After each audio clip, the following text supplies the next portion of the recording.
जो पिंड का देश है ये अण्ड के देश की रिफ्लेक्शन है, जो अण्ड का देश है वो ब्रह्मांड के देश की रिफ्लेक्शन है, जो ब्रह्मांड का देश है वो पार ब्रह्म के देश की रिफ्लेक्शन है, जो पार ब्रह्म का देश है वो सचखंड के देश की रिफ्लेक्शन है।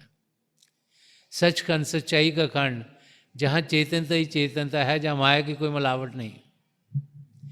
तो जब हम यहाँ इतनी रिफ्लेक्शन दूर हैं तो इस दुनिया में ध्यान देते हैं हमें को यही असली दिखाई देती है। लेकिन हमारी हालत ऐसी है कि अगर सूर्य निकला हो तो उसकी इतनी रोशनी होती है कि आप उसमें देख भी नहीं सकते, उसकी इतनी गर्माइश भी होती है। लेकिन अगर वही सूर्य, अगर कोई पानी का तालाब है उसमें उसका आप रिफ्लेक्शन देखो तो ना उसमें उतनी रोशनी दिखेगी ना ही उतनी गर्माइश है, और वही रिफ्लेक्शन अगर वहाँ से जाकर दीवार पे पड़ता है तो ना उसकी उतनी रोशनी है ना ही उसकी गर्माइश है। तो जब हम इतनी रिफ्लेक्शंस दूर सच्चाई से बैठे हैं तो हम तो जो ये देखते हैं हम इसी को सच समझना शुरू हो जाते हैं। तो महापुरुष समझाते हैं कि जैसे हमें इंद्रियां दी गई हैं इस शरीर के साथ, जो महत्व है इंसानी चोले का वो ये है कि हम सबको यहाँ दो आँखों के बीच में, जिसे शिव नेत्र कहा गया है, 10वां द्वार कहा गया है, सिंगुलर थर्ड आई कहा गया है, दिव्य चक्षु कहा गया है, नुक्ता सफ़ेदा कहा गया है, अलग अलग भाषाओं में अलग अलग नाम दिए हैं। एक ऐसा द्वार दिया गया जो बाहर की ओर नहीं खुलता है, जो अंदर की ओर खुलता है,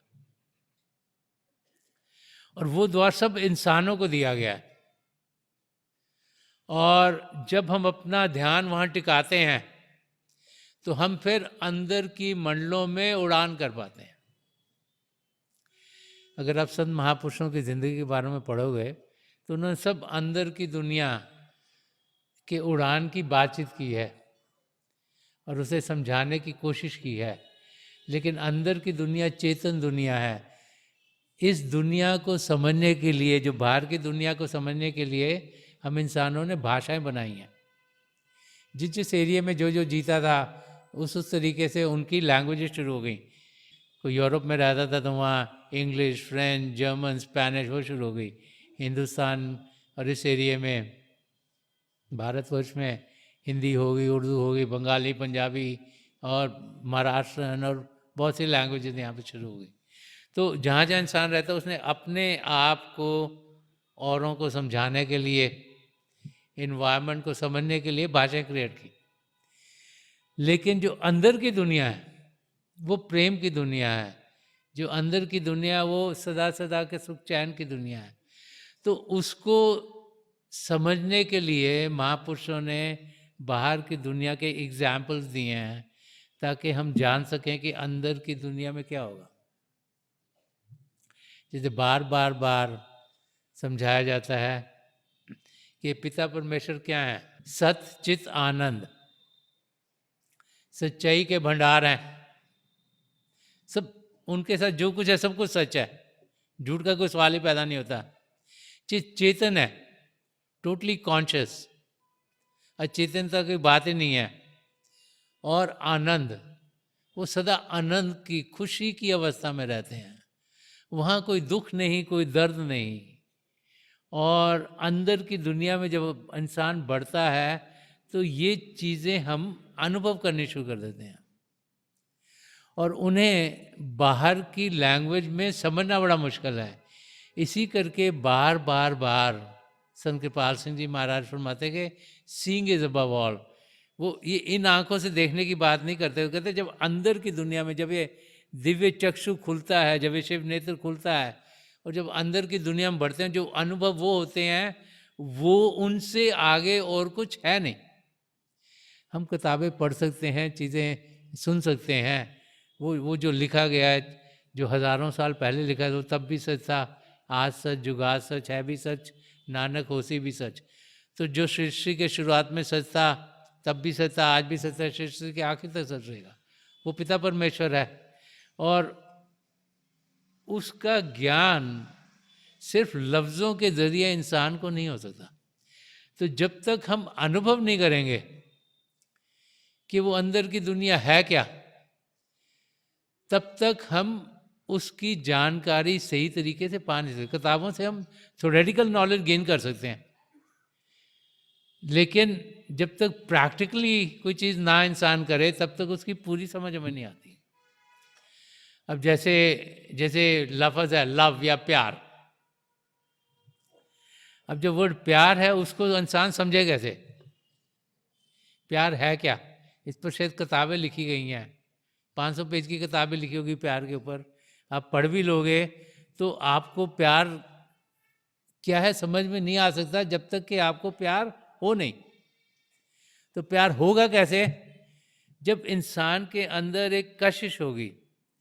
तो महापुरुष समझाते हैं कि अंदर की उड़ान करने के लिए ज़रूरी क्या है? जब इंसान दुनिया की चीज़ों में जी रहा होता है और वो कोशिश करता है कि उसे हर समय सुख चैन मिले, लेकिन ऐसे होता नहीं, कुछ ना कुछ उसको तकलीफ हो जाती है, चाहे शारीरिक हो, चाहे रिलेशनशिप में प्रॉब्लम हो जाए, चाहे फाइनेंशियल प्रॉब्लम्स आ गई, चाहे किसी और किस्म की तकलीफ हो गई, उसको वो सही करने की कोशिश करता है। लेकिन हर एक इंसान की ज़िंदगी में ऐसा समय आता है जब वो पूरी कोशिश करता है चीज़ें ठीक करने की, लेकिन होती नहीं।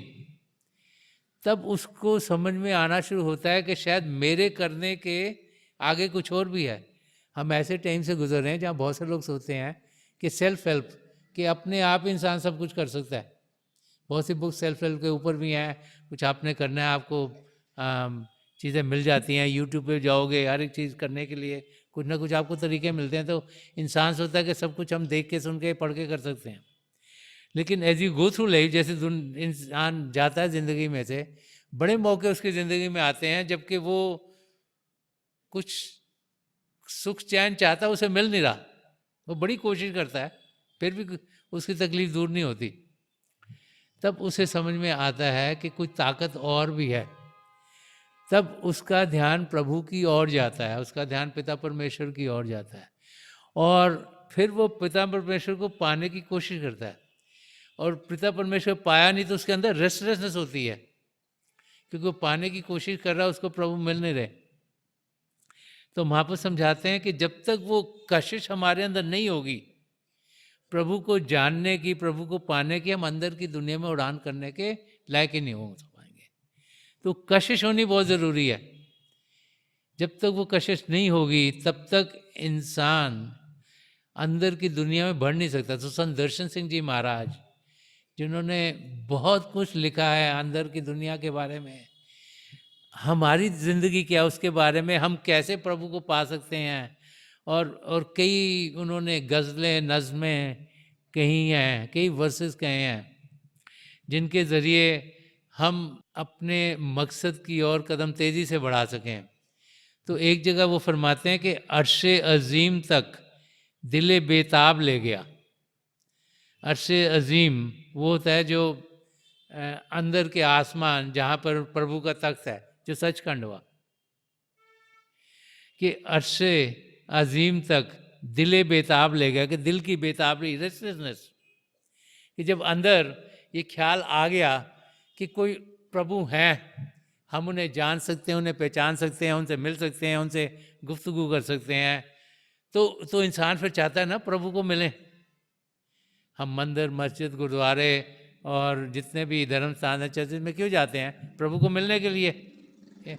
जब अंदर इंसान की कशिश होती है कि हम पिता परमेश्वर को मिलें, तो संत दर्शन सिंह जी महाराज फरमा रहे हैं कि जो अंदर में, जो अंदर की दुनिया है, जो रूहानी दुनिया है, जो स्पिरिचुअल वर्ल्ड है, जो कॉन्शियस स्टेट्स हैं, कि अरसे अजीम तक दिले बेताब ले गया, कि जो कशिश, जो रेस्टलेसनेस हमारे अंदर है कि हम प्रभु को पाएं, उसको पूरा करने के लिए हमने कदम वहाँ तक बढ़ाए।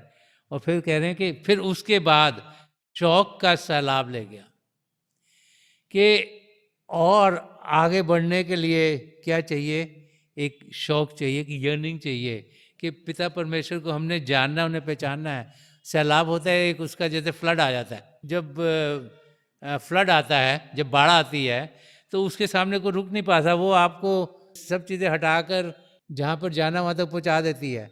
तो कह रहे हैं कि जब इतनी कशिश इंसान के अंदर ज़्यादा हो कि वो एक फ्लड के माफक आए, तभी जाकर हम पिता परमेश्वर के तख़्त तक पहुँच सकेंगे, तभी जाकर हम उनको मिल पाएंगे।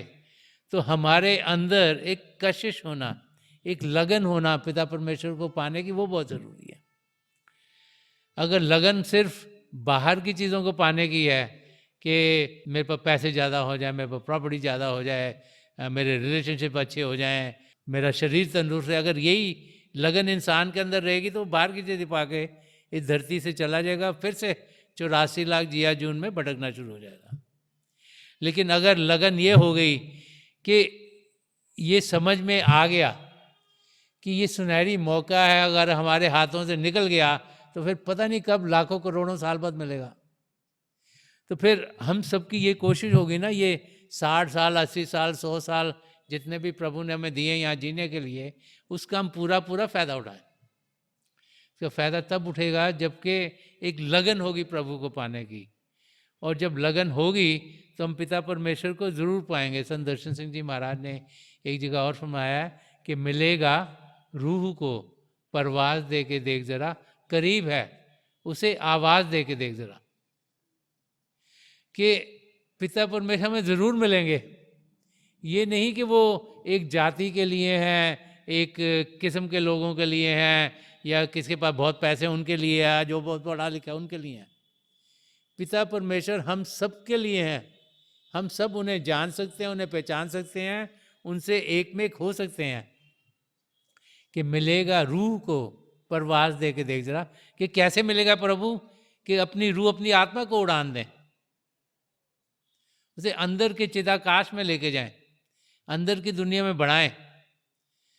जब उन्हें अंदर की दुनिया में बढ़ाएंगे तो हम देखेंगे कि जैसे वाकया है कि जब हम एक कदम प्रभु की ओर लेके जाते हैं तो वो हज़ारों कदम हमारी ओर आते हैं। वो हमसे दूर नहीं, तो हमारे भीतर बैठे हुए हैं। हमारी कमज़ोरी क्या है कि हम अंदर की ओर देखते नहीं, बाहर की ओर ध्यान देते रहते हैं। पिता परमेश्वर हम सबके भीतर है, हमारे अंग संग हैं। कि मिलेगा रूह को परवाज़ दे के देख जा, करीब है, उनसे और करीब कोई है ही नहीं। करीब है, उसे आवाज़ दे के देख जरा, कि हम उसे सिंसेरिटी से पुकारें, एक लगन से पुकारें, उनकी ओर ध्यान दें। वो हमारे अंदर बैठे हुए हैं, हम उनको मिल सकते हैं, जान सकते हैं, पहचान सकते हैं। ये बार बार बार महापुरुष हमें सदियों से समझाते चले आए हैं। तो महापुरुष समझाते हैं कि जितना जल्दी हम ध्यान प्रभु की ओर करेंगे, उतना ही हमें ज़्यादा समय मिलेगा अपने मकसद को पूरा करने के लिए। तो संत कृपाल सिंह जी महाराज, संत दर्शन सिंह जी महाराज बहुत बड़े फरमाते, catch them while they are young, कि जब बच्चा छोटा होता है उसी समय उसका ध्यान प्रभु की ओर करो, कि उसको समय मिले अपनी जिंदगी में अपने मकसद को पूरा करने के लिए। इसीलिए हम कई बार ही देखते हैं कि जो बुजुर्ग हैं वो अपने पोते पोतियों या दोते दोतियों को सत्संग में लेके आते हैं। किस लिए? क्योंकि उनको लगता है कि जितना जल्दी इनका ध्यान प्रभु की ओर जाएगा उतना ही इनकी ज़िंदगी बेहतर हो पाएगी। तो हम सब अंदर की दुनिया की उड़ान के लिए जा सकते हैं। हमें एक लगन हो, एक पैशन हो, एक कशिश हो, एक यर्निंग हो प्रभु को पाने की, तो हम उन्हें ज़रूर पाएंगे। और तरीका अंदर की दुनिया में क्या है, जिसे हम लोग भजन सिमरन कहते हैं, आजकल मेडिटेशन नाम दे दिया गया उसको, बहुत से लोग मेडिटेशन कहते हैं, कोई इन्वर्जन कहता है, कोई गोइंग विद इन कहता है, कोई कहता है सिटिंग इन साइलेंस, के शांत होकर बैठ जाओ। तो तरीके सब सिमिलर हैं, एक दूसरे जैसे ही हैं। शरीर को शांत करना है और मन को शांत करना है। शरीर को शांत करना बहुत आसान है, जहाँ के शोरगुल नहीं हो रहा, तो सुनने की इंद्री आसानी से खिंच जाती है। अगर वहाँ बैठोगे अभ्यास के लिए, चाहे हज़ारों की तादाद में बैठ के अभ्यास कर सकते हैं, लेकिन देखना कि शरीर का ऐसा किसी और को ना लगे, ताकि जो स्पर्श की इंद्री है वो अंदर को खिंच जाए। नहीं तो अगर शरीर का हिस्सा किसी और को लग रहा है, अगर वो इंसान हिलेगा तो हम भी हिल जाएंगे, डिस्टर्ब हो जाएंगे। जब हम अभ्यास करेंगे, हम खाएँ पिएंगे नहीं, तो चखने की इंद्री भी अंदर को चली गई। और जो एटमॉस्फेयर है वो महापुरुष समझाते हैं कि प्रभु ने सारी सृष्टि रची, सारी जगह ही पवित्र है। प्रभु की जो चीज़ बनाई है उसमें खराबी हो ही नहीं सकती। ये हम इंसान हैं, जब उसको मिसयूज़ करते हैं तो खराबी कर देते हैं। तो कहते कहीं पर भी हम अभ्यास करते थे, ज़रूरी नहीं कि अगरबत्तियाँ जलाएं, उसको कहें जी ये एटमॉस्फेयर हम स्पिरिचुअल कर रहे हैं, यहाँ जी इसको सौगंधित करो, इसको कोई फ्रेगरेंसेस डालो, ऐसी उसकी कोई ज़रूरत नहीं है, ताकि जो सूंघने की इंद्रिया वो भी अंदर को खिंच जाए। और आंखें बंद करेंगे तो देखने की इंद्रिया भी अंदर को खिंच जाएगी। तो एक शांत जगह ढूंढ कर बैठ के अगर आंखें बंद करेंगे तो हम देखेंगे पांचों इंद्रियां अंदर की ओर बड़ी आसानी से खिंच जाती हैं। ये ध्यान रखिएगा कि जब आंखें बंद करें तो जो आंखों के डेलिन को सीधे रखिएगा। बहुत से लोग सोचते हैं कि शिव नेत्र यहाँ है, दो आंखों के बीच में है, उनको उठाने की कोशिश करते हैं। अगर उनको उठाएंगे तो क्या होगा, हमारे के माथे पे जोर पड़ेगा और थोड़ी देर में सिर दर्द हो जाएगा। ये जो आंखें हमारी, ये जो आई बॉल्स हैं, ये फ्लैश और ब्लड के बने, ये सिर्फ बाहर की दुनिया को देखने के लिए बने हैं। जो हमारे सामने चीज़ आ रही है वो यहाँ आंखों के ज़रिए रेटिना पर जाकर इन्फॉर्मेशन भेजती है, वो वहाँ से फिर ब्रेन को इन्फॉर्मेशन भेजती है। जैसे लेट्स से आप कार चला रहे हैं तो आपको सामने अगर कोई कार आ रही हो, आप जिस लेन में उधर ही आ रही हो, तो एकदम आपको दिखता है कि कार आ रही है सामने से, एक सेकंड में या सेकंड से भी कम है, माइक्रो सेकंड, नैनो सेकंड में इन्फॉर्मेशन ब्रेन को जाती है। तो ब्रेन हाथों को सिग्नल भेजता है कि भाई ड्राइव अलग करो, साइड पे लेके जाओ कार, नहीं तो टक्कर हो जाएगी। तो ये आंखें सिर्फ बाहर की चीज़ें देखने को बनी हैं। तो इनको हमने सीधा रखना है ताकि ये जो फेस है हमारा ये पूरा रिलैक्स रहे, यहाँ कोई टेंशन ना हो, कोई स्ट्रेस ना हो। तो आंखें बंद करते ही होता क्या है, जैसे ही आप आंखों को बंद करोगे, प्रभु को याद करोगे, उनको जानना शुरू करोगे, तो आपको कोई ना कोई विचार आ जाएगा। विचार महापुरुषों ने समझाया है कि विचार मन से आते हैं। मन नहीं चाहता हम अपने आप को जाने, मन चाहता है हम दुनिया में ही लगे रहें। तो जो टेक्निक्स हैं अभ्यास करने के वो सब सेम है। वो है कि मन को शांत करो। अब मन मरकरी के माफक है। जो आप में से जो साइंस लैब में जाते होगे या जो मरकरी टेस्ट ट्यूब में हो, वो कभी शांत नहीं रहता, हिलती रहती है हर वक्त। तो मन की भी वो हालत हो, कभी शांत नहीं रहता, उसे कुछ ना कुछ करना है। तो महापुरुष समझाते कि मन की ताकत का इस्तेमाल करो। अब हम आंखें बंद करेंगे तो होता क्या है, कोई विचार आ गया, कल क्या किया था, कल क्या करना है, ये काम है, डॉक्टर को मिलना है, इस फैमिली मेम्बर को मिलना है, बच्चों को यहाँ लेके जाना है, तो कोई ना कोई ख्याल आते रहते हैं। ख्याल आया नहीं कि ध्यान ख्याल में चला जाएगा, आप अभ्यास नहीं कर पाएंगे। तो क्योंकि मन से ख्याल आते हैं, महापुरुष समझाते हैं कि मन का ध्यान प्रभु की ओर करो, इसलिए हम जाप करते हैं, जिसे सिमरन कहा गया। तो जाप किसका करते हैं, हम प्रभु को पाना चाहते हैं, प्रभु के नाम का जाप किया जाता है। और जाप वो मन ही किया जाता है।